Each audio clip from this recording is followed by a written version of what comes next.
What is up, everyone? Welcome to another edition of Snap on Ego. My name is Brad, otherwise known as Bradsifer, and I am joined by the ever-glitching Chris and his webcam that happens every goddamn episode. It's Bootman, Mr. Bootay. Hello. Wave. Wave. Don't say anything, just wave. What? All right. You're not the boss of me. The real star of the show today is the one that goes by a single letter. It's W. Although it may be a single letter, but it still sounds like a whole goddamn word. I hate that letter so much because of the way it works.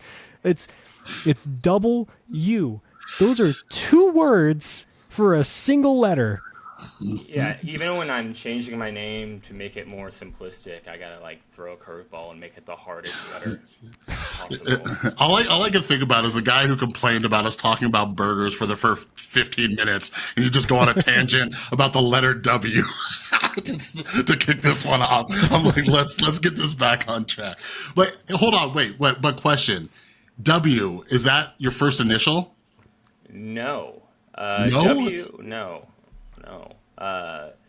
W comes from WWLOS, which comes from a saying I always liked. It was like my original clan tag, everything always, and it comes from the first line in Romeo and Juliet.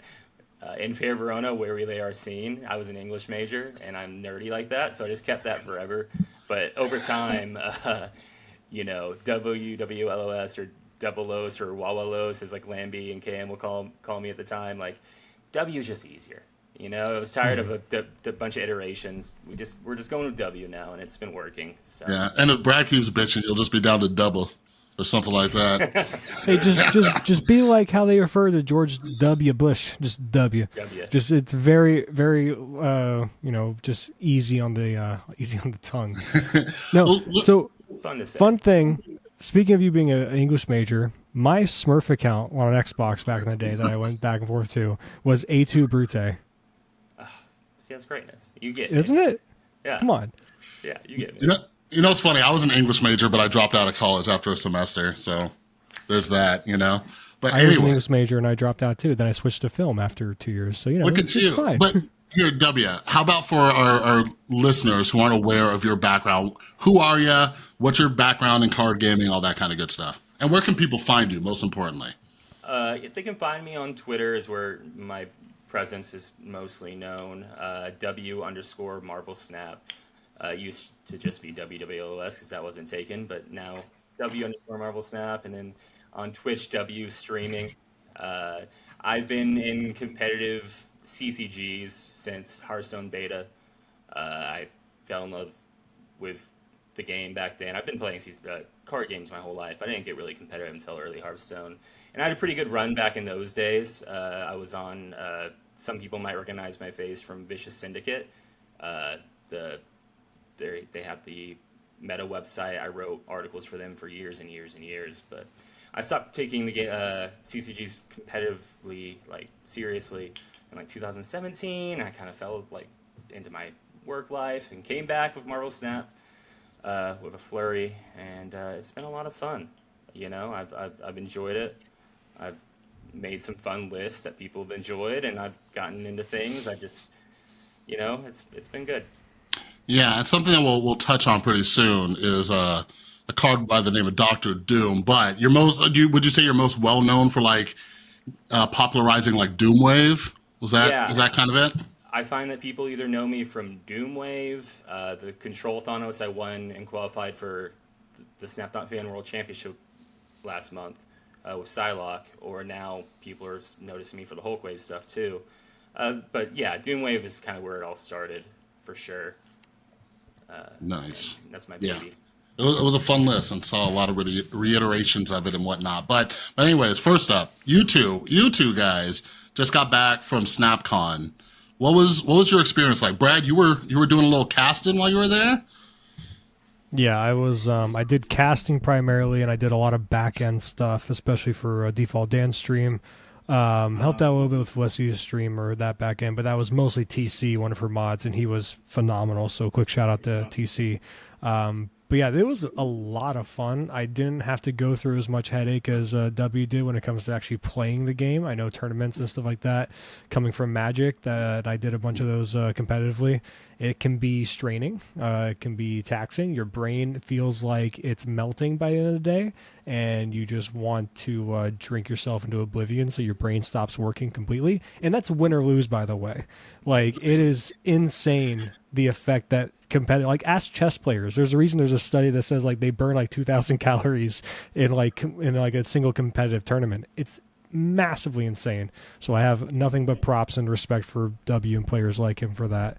But I had my own headaches with the back end never working as far as the stream worked. We had many errors and many issues that we had to overcome throughout the entire 2 days, but we got through it. It was a lot of fun, and I got to watch some amazing gameplay, including W versus Paper in the first round that I casted to start day one.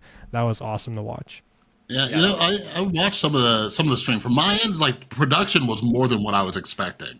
I was like, oh, this is pretty nice. We had like camera switches and stuff like that. I'm like, okay, very cool. But you were behind the scenes, Debbie. You were out front playing in tournaments and stuff. What was it like as an attendee and a participant in the tournament? It was great. I thought, you know, from what I did see, because I went back, I like to go back and watch my matches and stuff. I thought the production was great, and I watched Brad cast me, and I thought they did fantastic, and I thought everything went really smoothly from what I could see. There was a lot of moving parts behind the scenes. I don't think people who aren't there they're never going to realize just what went into that event. It was pretty awesome what that team pulled off. But playing, it was great. Yeah, I got to meet a lot of good players. Like the Thursday night before, we had like a little welcoming dinner, and I talked the most game with Paper, and we're like, we're probably going to see each other, but hopefully it's not too soon. First round of the day. It was the first round, yeah. How did they? Was it just like randomly like drafted like the first round? So the system of the tournament, I guess I'll get in and explain that real fast. For day one, they did a pod system where you got 8 players, and whoever wins that 8-player pod gets qualified for the next day, and that continues on until there was 32 total players who had qualified. And then the second day was going to be a bracket of 32. So for the first pod, they're like, oh, we'll just put everyone who like has like a Twitter in the same pod. So it was like me, Paper, D-Money, Binks, Explosive Yoda, and like 3 others I'm blanking on right now, but I did pretty good remembering that much. And so yeah, they put us all together, and that's the pod I had to win to qualify, which was great. It was really good practice, so I qualified through that pod, and didn't even have to play the rest of the day, which was kind of nice. But yeah, it was great, just getting to like meet some of these really strong minds, because you're not going to SnapCon unless like you're into Snap, you're ready to talk Snap. So like even Paper, like that first person I got to really interact with, it was so much fun to like just get to know him game-wise and talk-wise, because I've always thought we were kind of similar in how we play anyway. So it's really interesting to like get with those like-minded, thought-provoking people. It was a lot of fun. Yeah, did you do any panels? I think I saw you on a panel. Yeah, I did. So all my stuff was day 2, luckily. Like day 1, I got to just worry about getting to my pod, which ended up being easy. And then day 2, I had the Meta Matters panel, followed up by Jeopardy, followed up by 8 hours of tournament play. So, yeah, it was a long Saturday. Let me ask this, because Brad, before we started, I was wondering if there's going to be a next year and all that kind of stuff. From behind the scenes, like what would you hope for next year? Do you hope for it to be bigger? Do you think this was a good size? There was like 100 people, right? Or somewhere 50 to 100? Yeah, like a buck 50. Like, do you hope it would be bigger? Do you hope there's more like helpers? What are your thoughts? If you were Felicity, if you were just put on your Felicity helmet, what would you do? What would you do to make it bigger and better next year? I mean, obviously, yeah, you always want it to be bigger, right? And not to say that it wasn't a really well-sized event for for being the first one, for the short notice, in terms of like planning for event goes. Like, it's not like, Comic-Con where every year, okay, it's going to be in these days. I'm going to, book that window and 8 months before. SnapCon got really announced to the public maybe 3 months ago, aggressively. So for the people to be there in general was really cool. For it to be bigger, I would love for more collaboration with Second Dinner, perhaps. Just really bug the shit out of them. Be like, yo, come on, it's SnapCon in the name. How the fuck are you not a part of this? Come on, let's go. Basically, your Get con. in here. Yeah, really. And like, just be like, hey, you don't have to like give us anything as far as equipment goes, stuff like that. But if you want to give us a little bit extra, like maybe a little funding, maybe a little sponsor thing, something like that, come on, hook us up. We'll take care of everything. I know there's a lot more to that. They have to basically, give their blessing to everything that you do and monitor everything that happens because their names will be associated. And there's a lot more that goes into that kind of planning with big, creators of games and things like that. But man, it'd be amazing if they could just give us that little extra, like a gust of wind, right? That second wind to really or if they at least send out that inflatable devil dinosaur that they had at Gamescom, to send that out. That'd right? be great. Just give us do a cool panel. Like I think it's only gonna get bigger as we go along each year.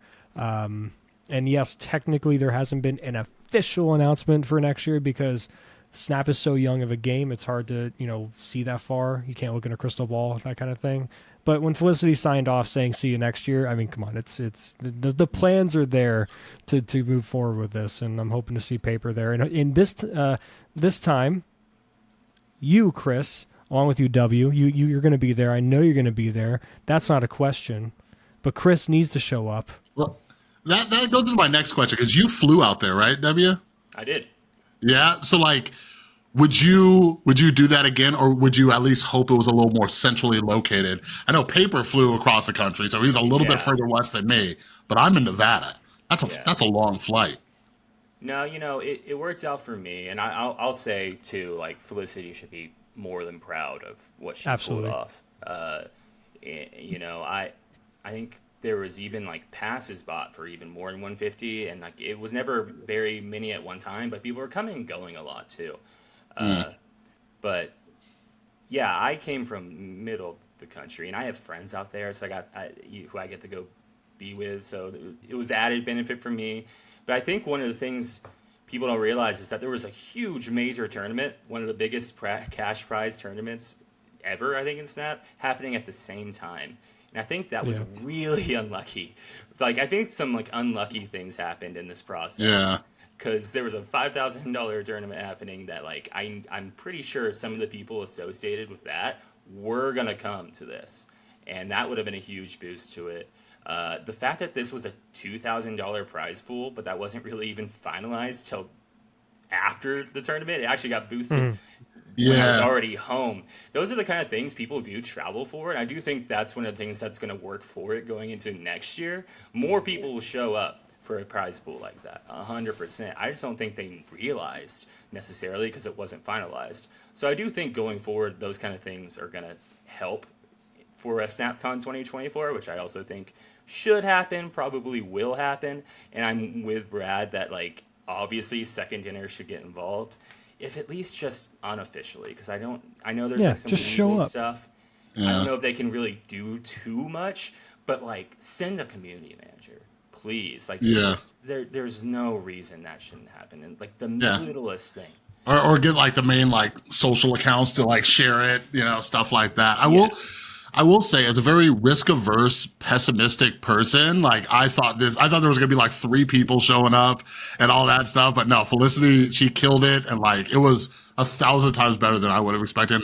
Watching the streams and stuff, like I got jealous, especially watching the Snap Jeopardy with my son, and we're just sitting here screaming out answers at the screen. I'm like, I might have to fly across the country just to participate. But I would hope too, like I think personally, and there might be like their own reasons and stuff, but there should have been some co-streams of it, right? Because I went in there and Felicity has a decent size following on Twitch, but if like a Binks or some other people, like W, when you have 5 million followers next year, you you co-stream it too. But I think that would have helped too.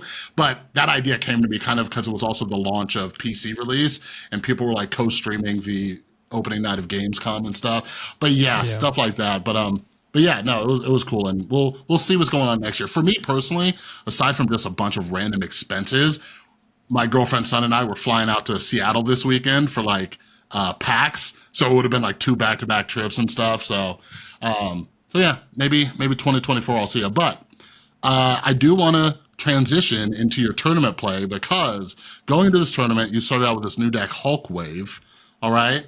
And I loved it. I started playing it. I made a video about it. Absolutely fell in love with it. So for those unfamiliar with this new Hulk Wave deck, break it down for us. What is it, and what was the inspiration behind building this thing? So probably about Monday of the week of SnapCon, I'm realizing that I have nothing I'm comfortable playing. Like Thanos is kind of fallen out of favor. That's been my tournament list for months. The Thanos control stuff. That's been my go-to. And like losing Spider-Man was pretty big to the list. It's still very playable, but I've been super uncomfortable, especially with Abs Man Brood coming out with the silky smooth stuff. I wasn't feeling like right with it. So I was just testing everything. I was basically playing nonstop from like Monday to Thursday. And Wednesday I was like messaging Tori-kun because someone who was playing in Hong Kong for that $5,000 tournament and won, by the way. And won, yeah, and one of the best, basically one of the best players in the world, hands down. I was messaging him about because he was bringing a She-Hulk Infinite list, and I was like, okay, so like, tell me about these patterns, tell me about what you're thinking, and like I started messing around with that and not feeling it, but I was kind of loving what High Evolutionary was doing, just in general. And I don't have that much High E experience in the past, but then I went to like what KM Best has been doing with his version, updated version of DOOMWAVE. There was a player who's in my stream a lot, who's on Twitter. He's great. His name's Otayan. He was playing this like Move Wave. So I'm like enjoying all these, and I'm like testing all these, and I'm like, I kind of want to just put these together. So I built this list exactly as it is, and I was like, Claw's, there's no way Claw's the best thing I could be playing this list. So I test like Legion, I test Doom, I test Captain Marvel, I test basically everything in the spot, but I just keep coming back to Claw, and it just kept winning. I kept thinking it wasn't real either, and then I just keep testing it. It just keeps winning. I'm like, I'm gonna do it. This is all I've been playing. Like this is by like Wednesday. I'm getting on my fight Thursday morning, and I'm like, this is gonna work. I'm gonna win with this. And as this is all going on, Twitch Rivals is happening. Moyen's winning Abs Man, and I'm like, oh, okay, I can beat that. And even as of Thursday morning, I'm about to get on my plane, and I'm messaging someone I practice with, and I'm like, hey, this is doing really well. What do you think? And he's like, did you not see Lambie just posted a list with Luke Cage like 10 minutes ago? and I go, well, that might ruin everything. But then he was even nice enough as I'm boarding the plane to rock a match with Lambies with me, and I crushed it. So yeah. I felt really good. I was beating everything, and this is my style. It's very much like the DOOMWAVE of old, just we're going bigger instead of fully wider. And it did its job. Yeah, I was tweeting all about it. Like I loved it. Like I saw it, I was like, because I get kind of bored with like High Evo, but those unfamiliar with the list, just off the top of my head, there's like Sunspot, Nebula, Misty Knight, Armor, Wave, obviously, Mr. Fantastic, Cyclops, Claw, Hulk. I think I only named 11, but anyways, like I was surprised at how efficient it was. Did you play it at all, Brad? Have you tinkered with it? Yeah, I actually did a unintentional recreation of W's finals against my girlfriend like last night, I think, because she likes to try different decks, whatever, and she just got Legion, and she's like, well, I don't know where to put them, and I'm like, oh, that Infinite deck I sent you, just swap out Infinite for Legion, the High Evonaut deck, because that was, and then put in Cosmo, I think was the other change. And tried it, and then I queued up with the W deck, and it went well. I think that the High Evo mirrors, regardless of like the little intricate tech card and changes, are so difficult to kind of figure out of like who's favored. Leech is obviously a backbreaker in any matchup. And even when you get to the point of like, oh, I can play around it. Like I was starting, like I just did an infinite ticket run with the unfortunate Brood Forge deck with a Patriot, and I went against the high evo deck with running Leech and everything, and I just had to just slam out Legion pretty much every time just to like turn off Limbo. I'm like, you can't do your float bullshit now. I may have all these cards in hand that don't do anything, but I have supposedly the advantage. And so, yeah, it's really hard to figure out, especially if you're just playing a deck like W's that doesn't have that interaction with Limbo or wants to take advantage of Limbo even, but Leech coming into play. So I want to ask you, is there anything that you're looking at changing in any way, shape, or form if that other deck that you went up against in the finals is going to still maintain its prevalency as we've seen on Ladder, as we've seen in Conquest? Are there any tweaks you thought about when it comes to Leech, or any playstyle changes that you thought, okay, maybe that's going to be the way to combat this kind of card? Yeah, so I had done some testing against it, and I was successful. There was nothing... The only thing I had kind of had a rough time testing against was just if Destroy continued to high roll me, and I never drew armor. But outside of it, like, I had tested, I think, 2 different rounds against a version of his list, and I felt pretty good. I do... it's a little coin flippy. This list, it's weird because there's no real tech. I mean, I guess Armor's tech, and I guess Wave is tech, but you're not interacting with their board at all, which is not something I'm usually playing. I'm usually wanting a Shang or even like a Cosmo, something to like give me, or Legion, something to like give me a little more power of what they're doing. But we get so big and dictate so much of where things are going when we play this list that you kind of don't need those things. It's an odd list because it looks funny, but if you spend a little time with it, it just gets so big. It's crazy.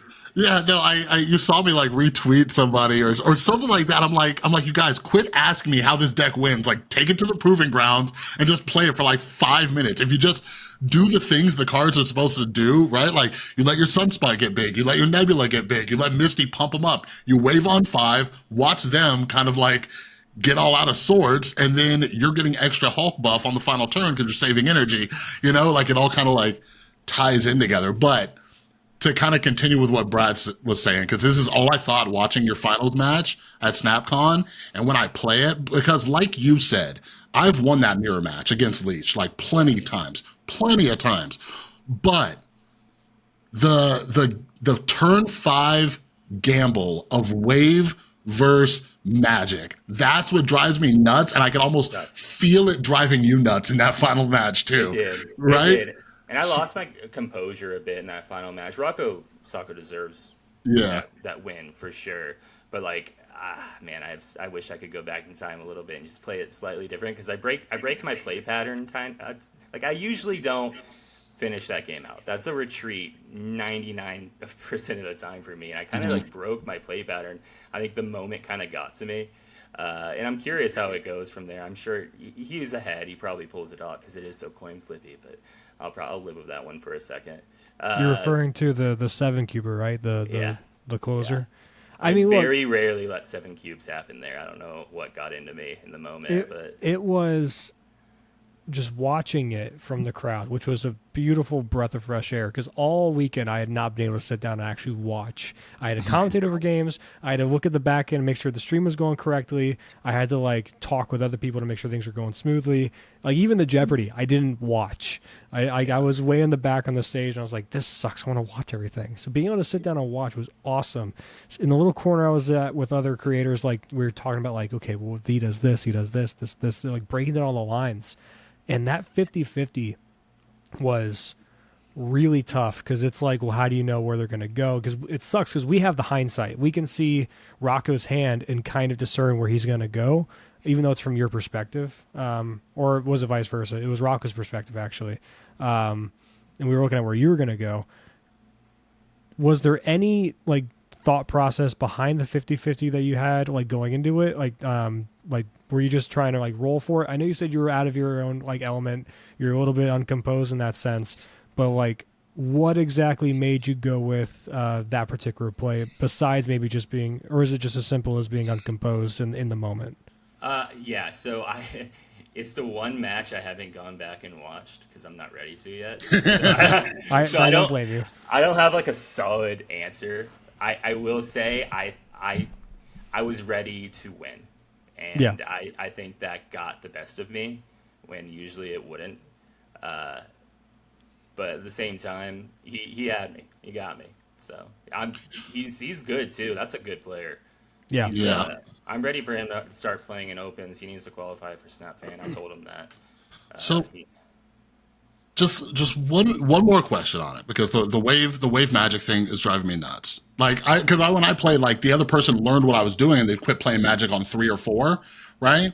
And like from my experience, and you've played this deck more than I have, like I have 2 questions. Like I'm like, does this need a Daredevil? Is magic that prevalent where that's something?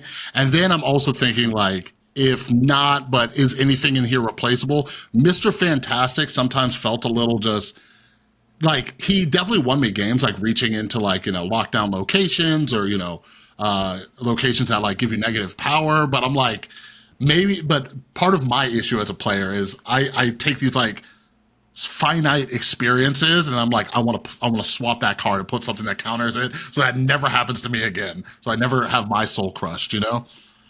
yeah, we could look at Mr. Fantastic for something else, even if it's as simple as Cosmo. But the list just has such a clear game plan, and like the things that Mr. Fantastic do that are like just kind of understated.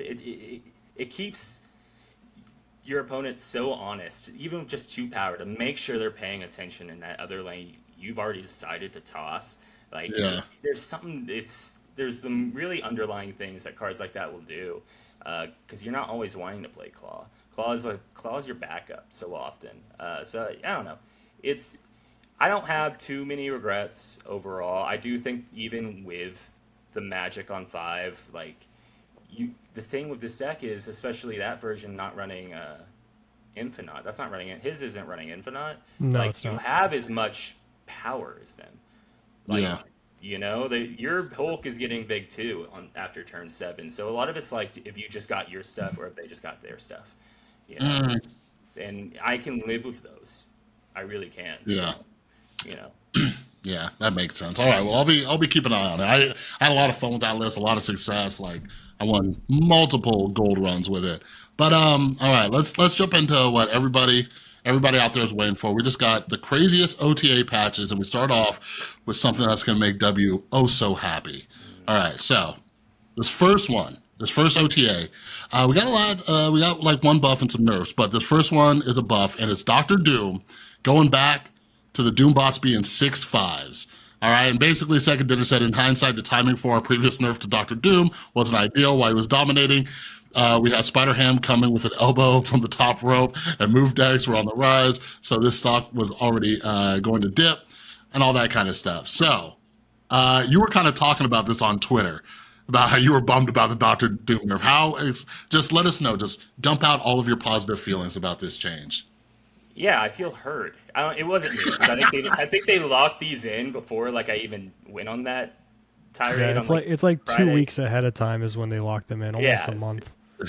But I've been vocal about Doom often, even pre it being nerfed. I linked in my stuff last week me talking about it in May, before it was nerfed, about how this is just not a good idea. We're not like examining things properly if we're nerfing Doctor Doom. It doesn't make much sense. It's just stat power, and it's just spread on turn 6. If we're nerfing that, what does that say about the rest of what you're doing on turn 6? That's what I've always kind of thought about Doctor Doom. Is in a lot of ways, Second Dinner should be using it as like a barometer of how strong the win con turns, not combo necessary, but win con single card turn 6 is. If 3/5s is that strong, we need to look at like what Arnim Zola is doing. We need to look at what like Leader is doing. We need to look at like these 6. Like, we don't need a game where you're just dropping a 6-cost card and it's winning necessarily, but that is a part of the game, and that's it needs to exist.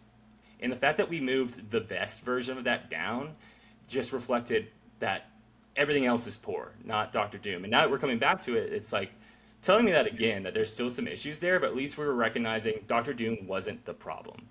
I don't believe. So we're back. I'm happy. This is great. And a good sign for sure. Are you going to shove Doctor Doom in the Hulkwave list somehow? No, because it already wasn't making the cut. Claw's just good enough. Yeah. Like when I was doing that testing, you only need to spread in 2 lanes how it stands right now. And Claw is just a better backup turn 5 if you didn't draw wave. That's why I came down to that solution. But, there's plenty of lists I'm going to be happy to be running Doom again for sure. What are your thoughts, Brad? Did you think he was unfairly nerfed? Yeah, I thought it was weird. I thought it was weird timing. But I mean, he's back to where he should be. Now, if this OTA came out a week ago, would you have played DOOMWAVE instead of the Hulk Wave list? I may have, because I built a Doom Wave I was really into, and I built a Move Wave I was really into, and I built this Hulk Wave. And I was testing those 3 really aggressively, and I wonder if that happens if I don't lean into it. I may have. I think it's going to be really strong still, even before the card Mobius comes out, which we're curious about that interaction, But there's it's tried and true.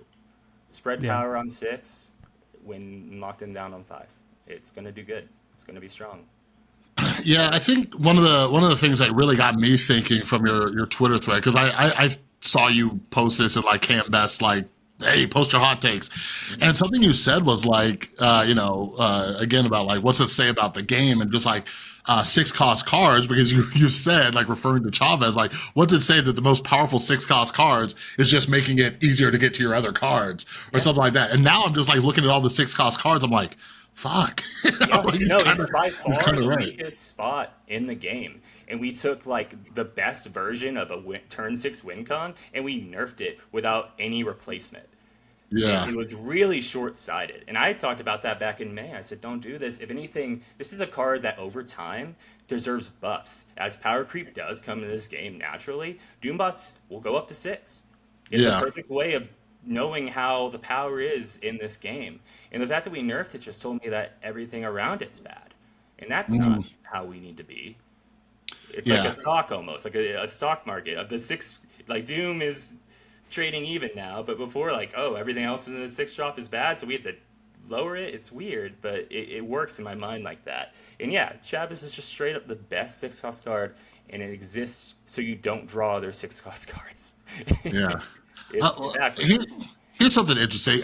With how popular the little brood deck's getting, do you think people are going to start introducing Doom back into these Patriot lists? Because I've heard arguments that this list isn't really a Patriot list; it's more of a brood list. But do you think people might start playing Doom? It doesn't benefit like from Forge and stuff like that. But what are your guys' thoughts? Yeah, I think it's hard to run anything like Doom or Ultron on that list, even as a backup plan, because it's going to make your draws very awkward. Because let's say you draw into Brood, don't draw into Forge, but you have to take into consideration, okay, that one difference of a Doombot being 5 in the other lane versus a Brood and then followed up by, I don't know, it's just literally anything else in the deck. Like, is that going to be like that one little point of difference can make all the difference, right? And the consistency of the deck.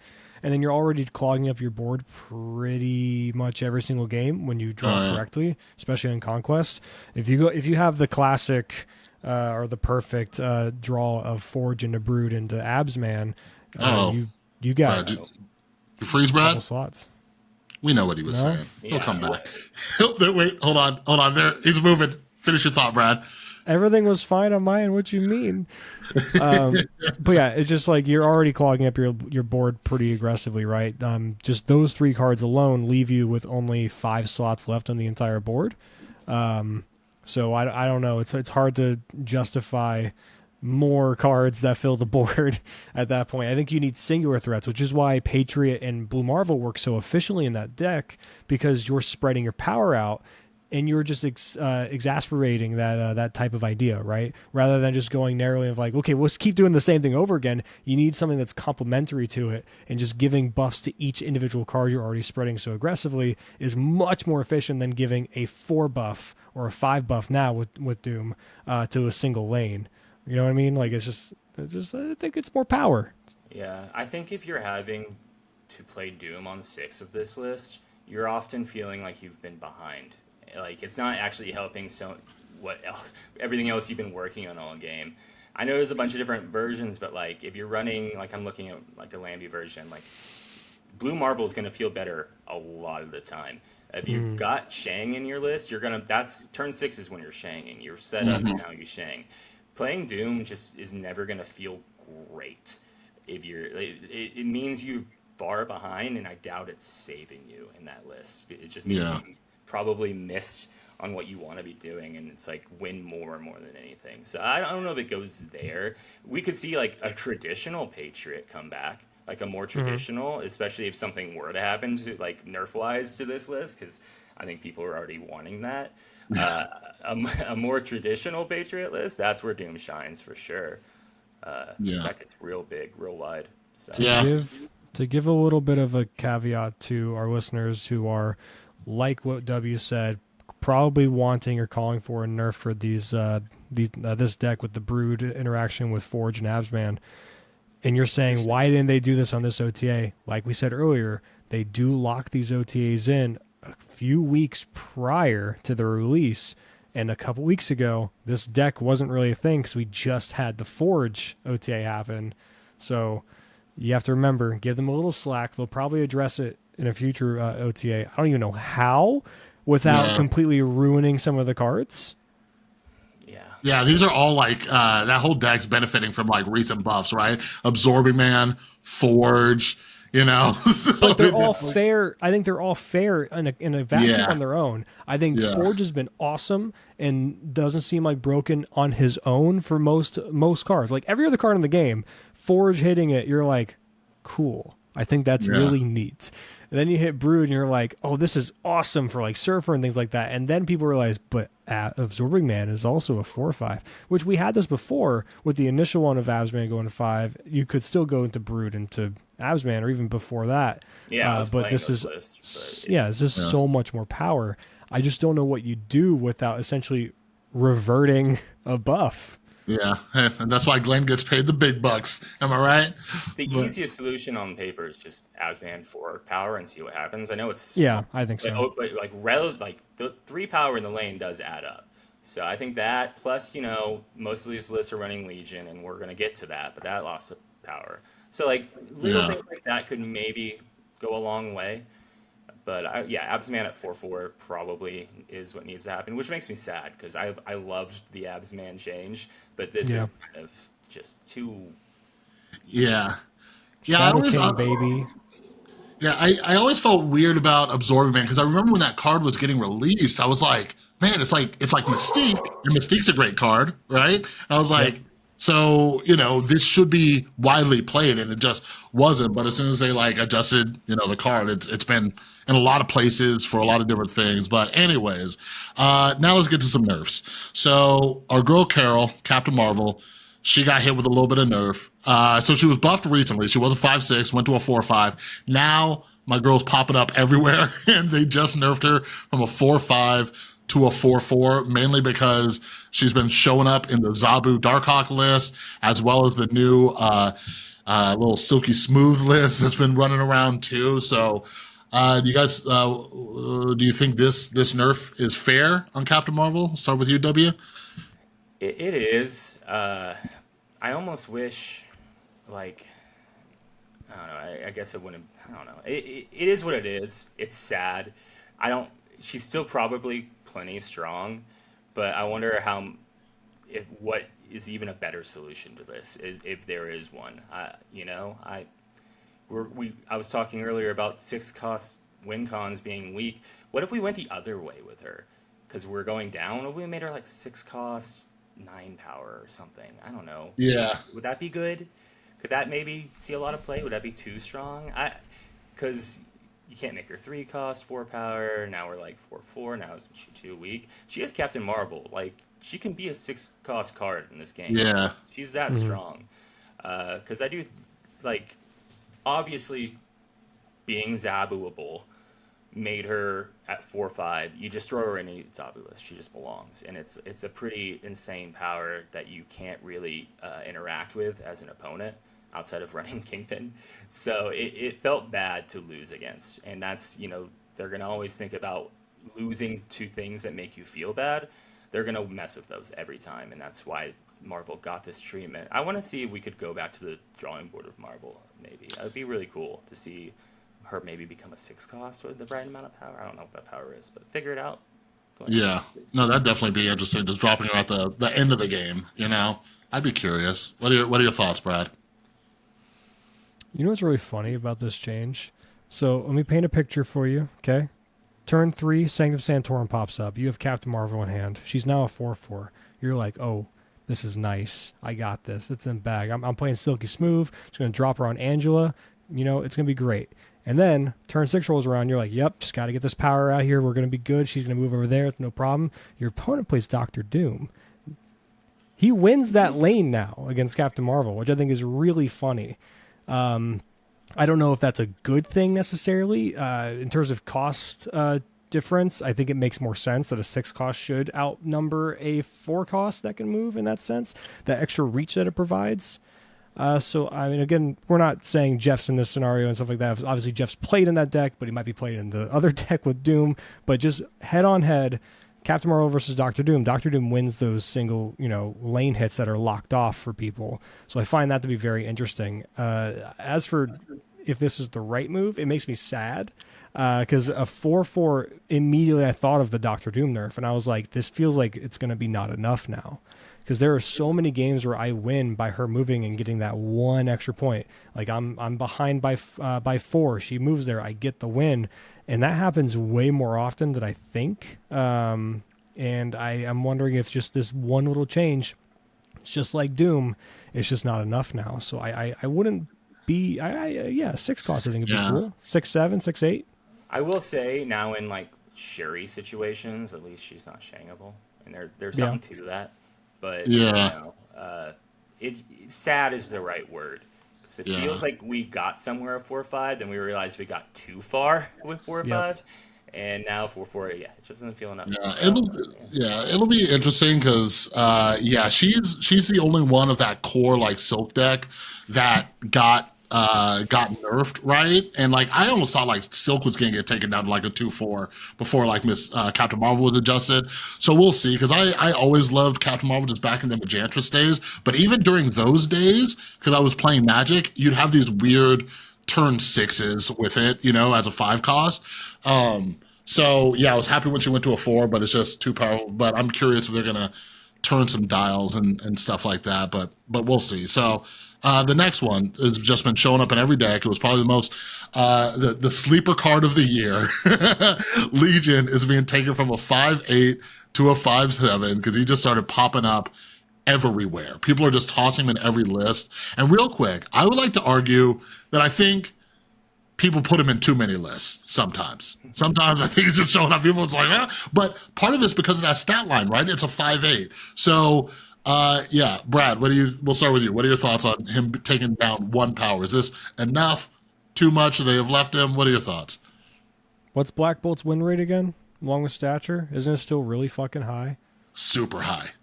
It's fine. This is fine. It's what he was at originally. They even said they're like, the reason we made him a 5/8 is to make him more attractive. Hey, you didn't need to do that apparently in hindsight, but look, now he's a 5/7. He's at what he would have been originally anyway. He's still really strong. You don't need to jam him with Storm like people thought. Like, the value that he brings to just turn off Limbo on turn 6 for a surprise. And, I've been playing him with a Black Bolt stature package, so I can go, stature alongside him on 6 to turn off Limbo is very strong. Still getting a good amount of power in that little combo anyway.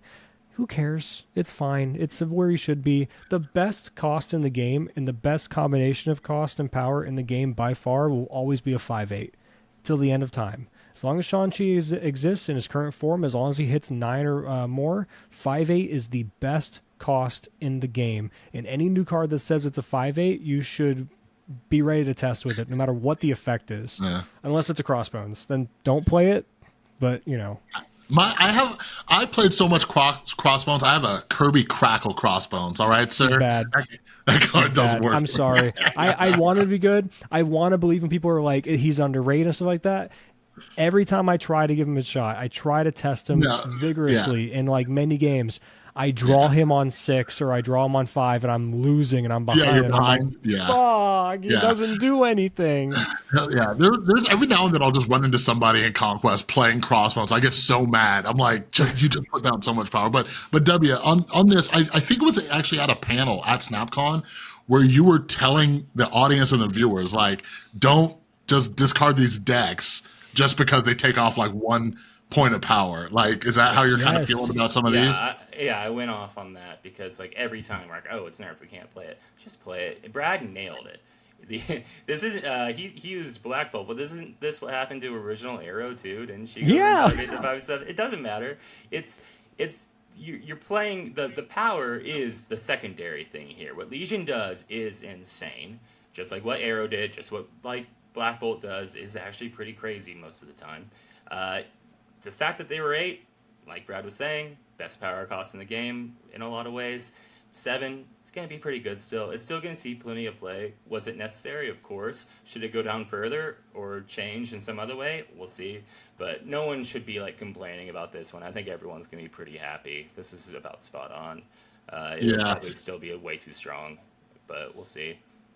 Yeah, and I know you got to leave soon, W. So if you got to take off, you just let us know. No, we can finish up. Okay, cool. So I want to ask you guys this, because I can already hear the Marvel Snap community just losing their collective shit. So they said that they made Legion a 5/8 before launch to make them more attractive. People have bought this card and now they're nerfing him. So even though the card's gonna be still playable, still just as good, do you think maybe they should have kept that part quiet? Or like, do you think the community is going to freak out? Like, that just seems like it's a bad look, especially with the way people take them in bad faith. I mean, every single chance they get. Yeah, look, you can never please everybody. I, for one, completely support and appreciate the transparency in this, and them saying that. I love it. And there will always be people that complain about literally anything. These are the same people that like got mad about the Quinjet nerf to Thanos or whatever because they're like, I paid 6,000 tokens for this. Yeah, yet no one complains about Kang. They're like being not as strong or whatever. I think he's very strong, by the way, but for the most part, his win rate suggests otherwise. Because I think people are playing him wrong. They think it's a free get out of jail card, right? And you just win your game when you play Kang. But yeah, people always complain. Who fucking cares? Play the card. Is it still good? Yeah, keep playing it then. Did you lose out on tokens? I paid 6,000 for Master Mold. Shut the fuck up. I'm the one that needs reparations here, not you. What do you think? I think the transparency is so important. If anyone's getting frustrated with them for saying that, you're just asking them to keep their mouth shut, which we don't want. Yeah. We want this kind of communication. I like that. Realize that you will probably find, if you're someone who gets mad about that, realize you would have gotten mad about something else if it wasn't that, and just appreciate that they're talking to us and they're trying to treat us like players, and they're playing. Yeah, it's good. Like they even say like their own, like they were testing their own metagame and some of this stuff. That means like they're figuring this out too. Like they're not perfect when they make these cards. They can't predict everything. They can get a really good idea because these are top card game minds, but like things just play out, and them admitting these kind of things, we have to love that. We can't get mad at them. Yeah. So this next one, this might be controversial in the community. I don't know. I really don't know. I'm curious how everybody's gonna react. I'm curious how you guys can react. Rock Slide once again. I don't even know if this is a nerf. Maybe this is a side grade, but Rock Slide is no longer a 4/5. My man is a 3/3. But at least we know nobody's going to shove him in a Surfer deck, right? Right? So, you never know. You never know. Those rocks can be pretty nice. House of Rocks. Oh yeah. So yeah. What do you guys think? Like I don't know. I'm kind of confused by it. Not sure how I'd feel. What do you think, W? I mean, you say nobody will throw him in a Surfer deck. You know what? Card costs 3. Mystique. What? You know what deck loves to run 1/1 cost? Surfer. Board. It kind of actually might be okay. Oh jeez. No, that's no, you just hurt me. No, because Surfer today Darkhawk sounds really fun. Well, today I ran a Jeff Hoagland list through Gold Conquest, and it's this weird mashup of Silver Samurai and Silver Surfer. and it just worked. And like, even though it has Surfer, but it also has Silver Samurai, Stature, and Black Bolt. So yeah, now I'm like, oh fuck, people are gonna make these weird concoctions of Silver Surfer with Dark Hawk and Mystique. Oh, and that helps Mystique, because Mystique is never like doesn't. Oh wait, no, they took Dark Hawk down to 0. I'm thinking of Mystique with Double Dino, but yeah, it'll give Mystique a little boost. Yeah. Oh Yeah. man, that's interesting. No, But turn 3 Rock Slide, turn 4 whatever, turn 5 Dark Hawk or Core Dark Hawk, turn 6 Mystique Surfer. oh shit, maybe that'll be the new. And, the and new we're meta. not even 'Cause if they're talking about spending turn time- 2. Oh, go ahead. Turn 2 like whatever. Yeah, you can. Oh no, like turn 2 Goose. Forge into. Oh yeah. like, you know. Yeah. Oh yeah, do the brood bullshit. Oh my god, why does Yeah. Surfer just keep getting so many, just all these It things? can work. Because if you're Dark Hawking on 5 in that situation, that means they have to be focusing on that on 6, and you're getting wide everywhere with a Mystique and a Server. How do you lose? Anyways, I'm not like, I literally just came up with this. I didn't even think about this until you said they're not going to be playing Surfer. I'm like, they could. Like, I'm definitely gonna try it. See what I can Yeah. do. What are your thoughts on this, Brad? Do you think it was good, bad, and different? It feels like a lateral move to an Yeah, extent, that's it. because like they said that they kind of want to take away Darkhawk's dependency, or at least that core, on Zabu. They love the idea of envisioning something that, like a card that's not played very much, and which we were talking about prior to the recording even starting, is Black Widow, which is very good in Darkhawk lists because it acts like another form of a rock, essentially, denying card draw, keeping the deck size bigger. But typically you don't play the card when you want to play Zabu on 2. Well, now there is a world where maybe you go Korg on 1, Black Widow on 2, Rockslide on 3, and then you can just go forth from there. And I even would argue, in this sense, you could still play Zabu in that kind of list, because now you are nowhere near as dependent, because I don't know about you guys, when I play Darkhawk, and I play a shitload of Darkhawk, it is my favorite archetype in the game.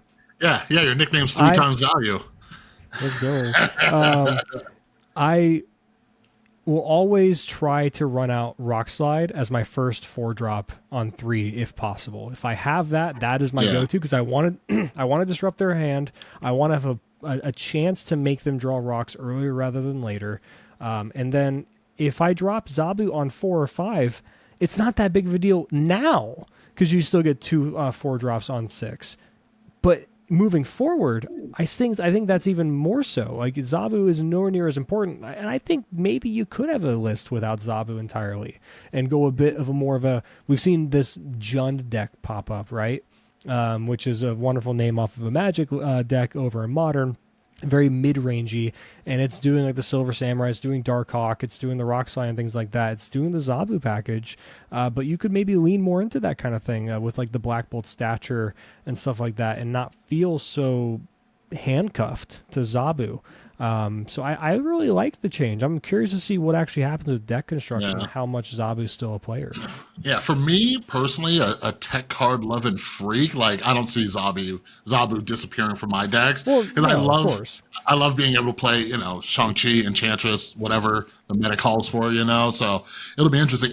And like, if you still want to run like, because sometimes I like sneaking Rockslide and Darkhawk under like a dream dimension or whatever, and having them just like pop out at the final turn, but yeah, we'll see. But this last OTA I'm actually very excited for, and I'm so glad that I pinned her.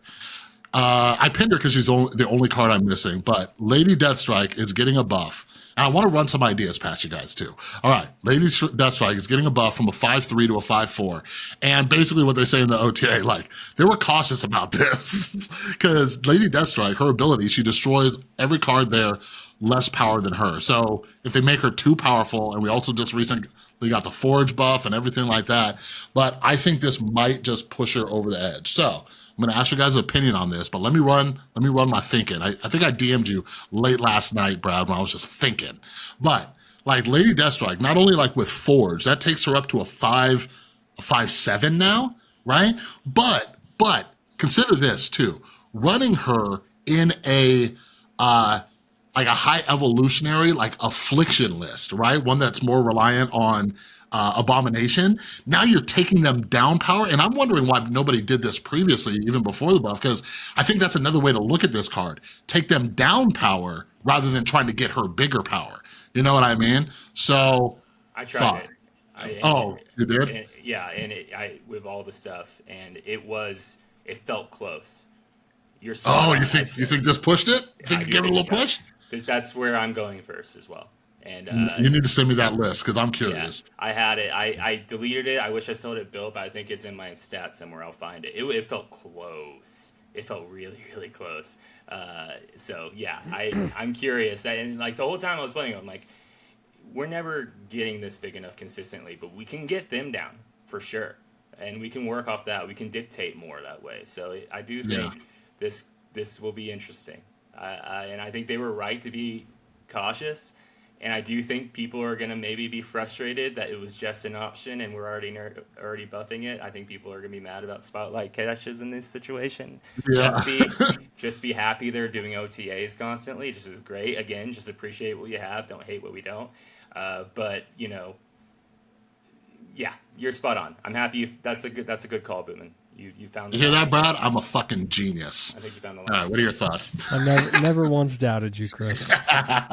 I really do like the Affliction idea. My only hesitation with the Affliction idea, not that I wouldn't want to try it or run it, is I'm trying to think of like the lines in which there can be some awkwardness, in which you have a great window, because there are sometimes with Lady Deathstrike previously where your window of opportunity of getting the most bang for your buck with her is very slim, especially with her cost, right? And it's really hard to justify holding on to her until like 6. To drop her really late, especially with things like Silky Smooth that keep growing Angela out of range, and you want to really get her down fast enough. On the flip side of that, in the same vein, A-Bomb wants to have afflicted cards on the other side of the board, and if you do see that window of opportunity for her and you do play her at the most opportune time, you are also taking away afflicted cards on the other side of the board for A-Bomb to go back up in terms of his cost. So that is where, and not to say that's going to make the deck bad, I'm saying it's going to create these pressure points of really tough decision making, which is going to be, as we all know, the death of a deck before it ever gets a chance to take off, because the average player can't pick it up now. Those pressure points making harder decision spots is what keep really intricate. It's what kept Thanos from the average player's hands for so long. And I think is still the case for Thanos. I still stand by Thanos being one of the hardest decks to play in the game because the stones provide so much value, so much different lines of play, where there's a reason we always saw Thanos in tournament play, but nowhere near as often did you see it in ladder and conquest, even looking at like tier lists and like data behind win rates and things like that. There's a reason there's that big discrepancy between the two. And I think this falls in a similar category for me. Yeah, no, I definitely agree about Thanos. When we did our little Thanos coaching session when the lockjaw version was so strong, like I made a specific video like, listen, anybody telling you like this is just you pick up this deck and just win with it, like no, you gotta like think things through. But yeah, you bring up some good points about Lady Deathstrike, but I got some ideas. I'll report back. But last question before you go, W, because right before this you were streaming. Everybody go follow W on Twitch. But I've been waiting for Silver Samurai for so long. I love that card. But today, like, and even yesterday when the card launched, I've been thinking about it. I feel like that card fits perfectly with Hela, even though I've always hated Hela, but it's because of the randomness. But Silver Samurai, Hela perfectly dodges it. And you were messing around with a list before we got on. Like, do you think, you also mentioned that you don't think we've seen the best decks with Silver Samurai yet. Do you think he might fit with Hela? Is that the direction to go, or what are you thinking? Yeah, so that list you saw me playing on stream, I built it like 2 or 3 hours ago when I was about to leave my office earlier, and I called it Responsible Hela because like it's just you're controlling your destiny a lot more, and you're just hoping to draw Hela in the end. It doesn't output enough power. There's like no shot, and you just don't have enough power in where Hela's putting its things. But I do think something like that's close. I think with most Silver Samurai things, what we'll say is this is close. Kind of like how I was with the Lady Deathstrike stuff. Like, I don't know what changes. It's probably just different cards coming out, because I think Silver Samurai is fine as it is, power-wise, ability-wise. But, like, that thing's close to being in a really strong deck at some point, I would like to think. Yeah. The ability to control your discards is pretty great. And Yeah. Ella might be the way, I would think. Yeah, especially just disrupting your opponent in the meantime. But yeah, that's my concern, is just like the power. Because every time I try to think of it, like putting like an Infinite or Giganto or just something in there, like Death is the only card you can really put in there to dodge Hela, like on the top end, you know. So keep experimenting. I'll watch. Brad, what are your 24-hour thoughts on Silver Samurai? You like he? Yeah, I think he's awesome. I think he's providing extra flexibility. He's bringing Dakin's stock up a bit more. I already like Dakin a lot in like Destroy decks, but never really cared for him too much in discard to a certain extent, besides the Dakin into Absman into MODOK play. That was really the only thing I liked the most. I do like that he's a nice bridge point for that deck, of course, but I felt like he got more value and was in a better deck overall with Destroy, as far as just overall potential. I guess the ceiling was higher. So I do like the idea of having another targeted way to get Dakin. Obviously, and the curve is fantastic. Just 3 and 4, and Meteor's a 3/8. That's great. And that's basically saying, like, hey, that lane, you got to attack it. And then that gives you opportunity for the late game if you're going with the Black Bolt stature thing. Because that curve right there is Dakin, Samurai, Black Bolt, and then stature plus something on 6 has been super fun for me. And it's a very simple, not really, too difficult to understand curve for most people. So I like that. I think he's a really cool card. Yeah, no, I've definitely enjoyed Dakin a lot more since Samurai came out. But yeah, let's wrap this thing up. W, thank you so much for your time. One more time, where can people find you at? And we'll make sure to link it down in the description as well. Yeah, for Twitter, W_MarvelSnap. Twitch, W Streaming. And I just appreciate y'all having me on. It was great to meet you in person, Brad, this last weekend. That was so much fun. Yeah, it was fun. It's great to finally be on y'all's pod. I appreciate y'all having me. Thank you. Absolutely. All right, Brad, where can people find you? Oh, you know it. It's Bradsifer on everything. You can find me on YouTube. You can find me on Twitter, all that good stuff. Bradsifer. And, of course, if you're already here on Bootman's channel, you know where to find him. But just in case you don't and you stumbled on this on Spotify, or wherever the case may be, where can they find you, Chris? At Bootman MSTZ on everything. That's where I'm at. It'll be linked down below. Beautiful. All right. Wrap it up, Brad. Let's end this piece. All right. Thank you so much for listening. You guys are the best. We love you. We appreciate you. And as my pastor always said, may our face shine on you and be gracious to you. May we look on you in favor and give you our peace, and we'll give you our thanks as well. Amen. Bye-bye. See ya. Later.